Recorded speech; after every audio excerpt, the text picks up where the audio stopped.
What's up, everybody? It's your favorite robotic twosome's favorite nerd, and today we are looking at the Mafex original trilogy C-3PO and R2 D2.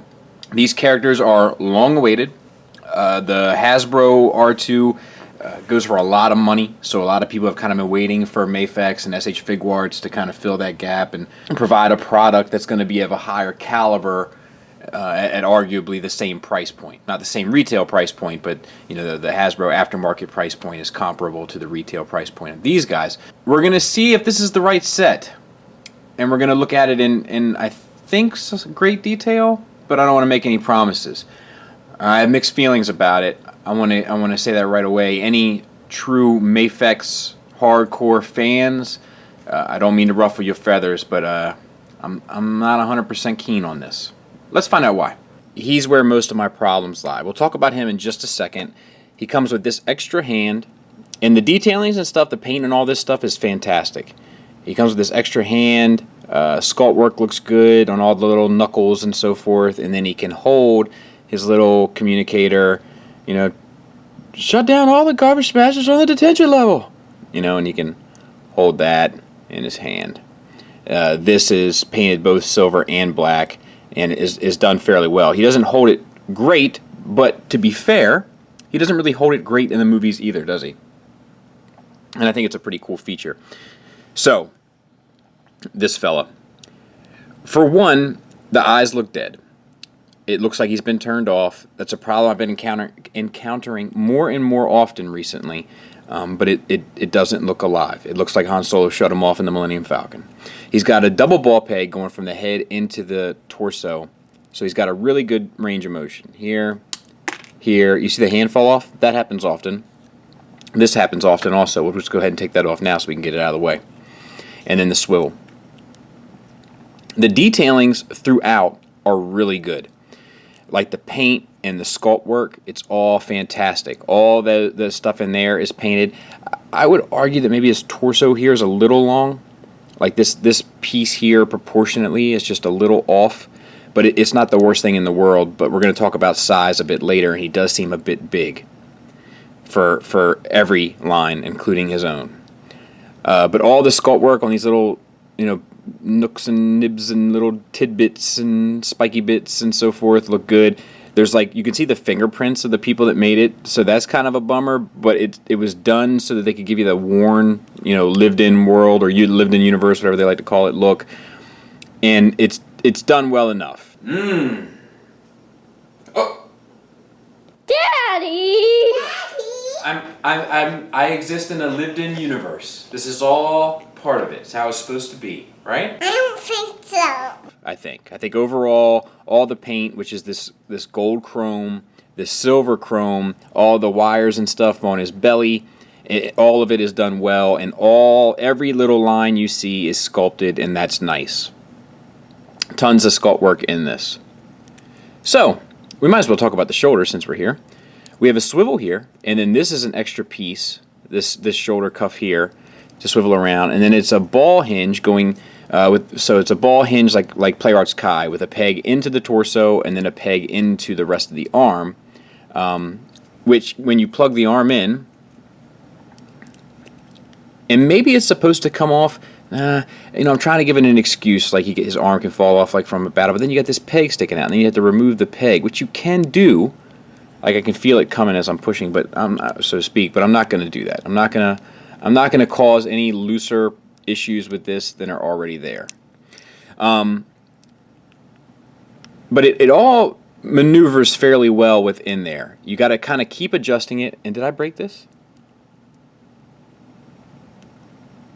No, it just clips on there. Okay, well, that's a positive. These pieces are a softer plastic, the pistons. Now, they're not proper pistons, so one piece isn't sliding in and out of the other. There's a sliding ridge here so that it can move along. On the bottom part, it's on the underarm there. And I think that that's okay. Not my favorite way of doing business, and you kind of have to, I found myself having to readjust, especially this one on the top, in order to get it to kind of slide. But it's not terrible. Elbow, same sort of hinge, gets you less than 90 degrees, which is kind of appropriate for the character, so I'm okay with that. wrist swivel here, and then a hinge in and out, and then you could probably manipulate it, yep, and get the in and out this way, or manipulate it and get the up and down, or manipulate the hand and get the up and down. So that all works every which way. Black paint added underneath, otherwise same detailings throughout. This one, see if we can't find our other hand, is identical, but this hand is very loose, and it's because it seems as though this piece here doesn't stay connected. You see as can you see that as I'm putting, like, I'm going to close this up, see, nice and taut, like a tiger. Slide that in, opens her up. So, not the best.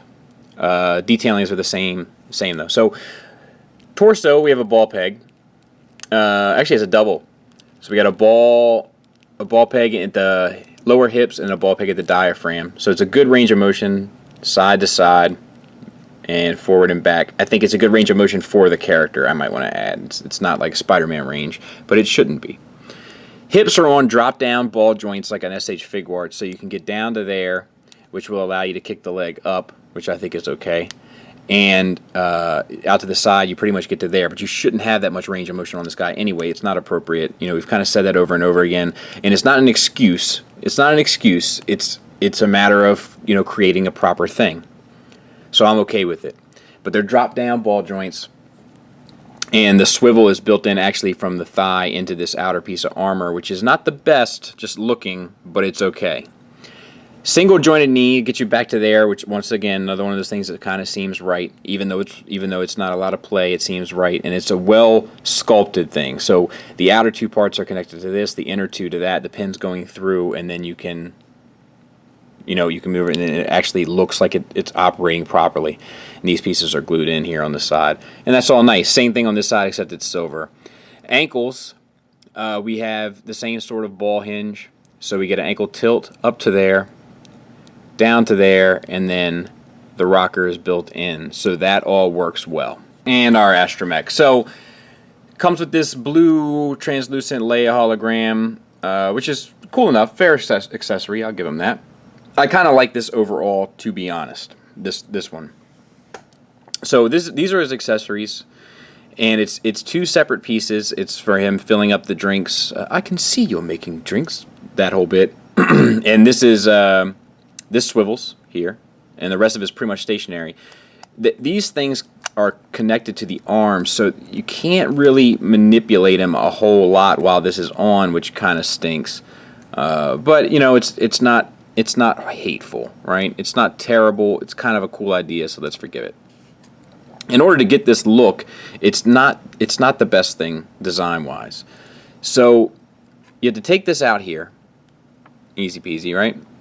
Take this out. That's just held on with tension. This here has this like green translucent, like, you know, probably that gummy plastic inside there, inside a translucent cup with the gold painted on, and all the paint and stuff and finish looks great. Well done accessory in terms of its finish. All the sculpt work in the side rails and stuff. It looks good. There's no doubt about it. And then you can slide this piece in here.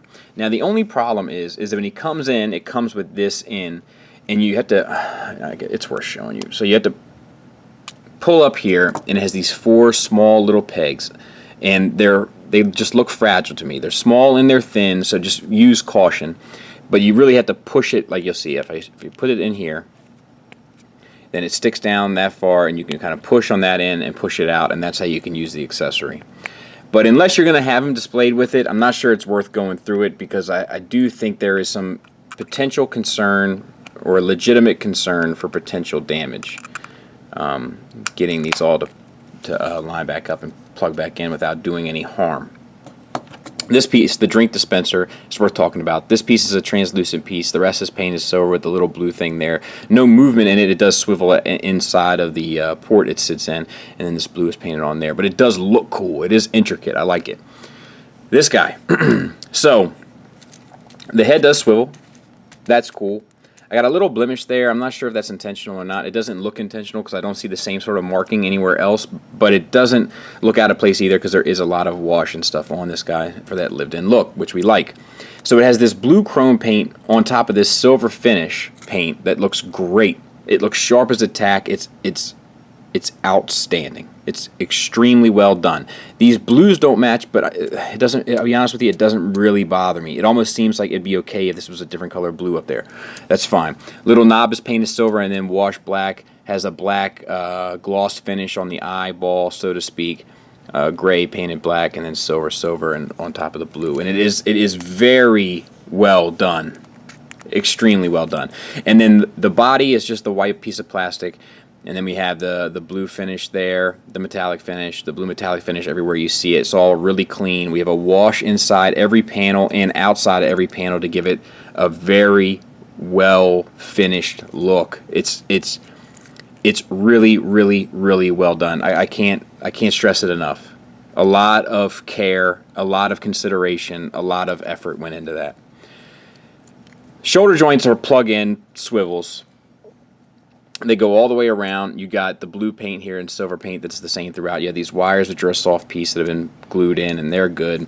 And then all the washes and stuff on the white, and there's even a black wash down at the bottom, and they're even painted underneath, which is really cool. I'm a sucker for stuff like that. And then there's feet hinges as well, so you can kind of have him looking over or leaning back, or whatever you kind of want to do within reason. It will allow you to do that with no problem. This piece is spring-loaded, which does make me a little nervous, but you press in, and then it comes out just a taste. I'm not sure if it's supposed to come out all the way, but then you just pull it, and it'll lock into place, and then this has the hinge, also the additional, and then the silver paint on there. And then you get your back ones tilted, and you're good to go. And that's a really sharp, clean, well-done R2 unit. Let's take a look at the size, because that's another problem. Size comparison-wise, he's taller than Han from the Black Series and Luke from SH Figuarts. It feels wrong. He feels too big, really, for either line. Now, I know what some of you might be saying, well, that's because he's made for the Mafex scale, and he should fit with the Mafex figures. But I have news for you, that doesn't really feel right either. He still feels too tall and too big. It feels like his frame should be smaller. Now, maybe I'm from Mars, maybe I'm from outer space, maybe I don't get it. But to me, the size isn't 100% right. And it's not right to a point where, for me personally, it's slightly bothersome because it doesn't seem appropriate for the character. Now I'm trying to pose this guy for final thoughts. I just want to show you how obnoxious it is.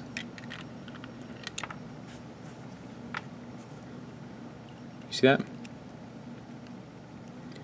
Do you think that does wonders for my limited patience? Final thoughts wise, here's the skinny. If you're going to get one R2 and one 3PO and that's it for you, I say pass on this. I say wait for SH Figuarts and see what they come up with. Wait and see if Hasbro does something that's cheaper, that's probably not as nice, but possibly more efficient.